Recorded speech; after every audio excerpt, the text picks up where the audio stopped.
MD Habibullah লিখেছেন, বরকতময় রিজিকের জন্য একটি অব্যর্থ আমল বলে দিন, খুব সমস্যায় আছি।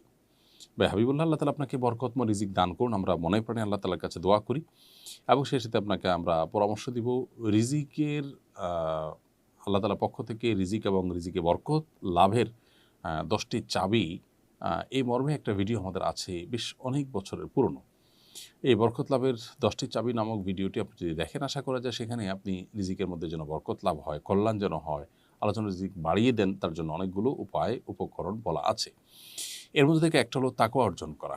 আল্লাহ তাআলা বলেছেন যে, ওয়ালাউ আন্না আহলাল কুরআন আমানু ওয়াত্তাকাউ লাফাতাহনা আলাইহিম বারাকাতিম মিনাস সামা। কোনো জনপদের মানুষরা যদি তাকওয়া অবলম্বন করে, আল্লাহ ভীরুতা অবলম্বন করে, তাহলে সেক্ষেত্রে আল্লাহ বলেছেন আসমান থেকে তাদের জন্য বরকতের দুয়ারসমূহকে ওপেন করে দিবেন। ইস্তেগফার করলে আল্লাহ তাআলা রিজিক বাড়িয়ে দেন। আত্মীয়তার সাথে সম্পর্ক ভালো রাখলে আল্লাহ তাআলা রিজিক বাড়িয়ে দেন। রিজিক বাড়ানোর আরও যে সমস্ত আমলগুলো রয়েছে কোরআন হাদিসে, সেগুলো আমরা বেশি বেশি করার চেষ্টা করব। আল্লাহ তাআলা আমাদেরকে তৌফিক দান করুন।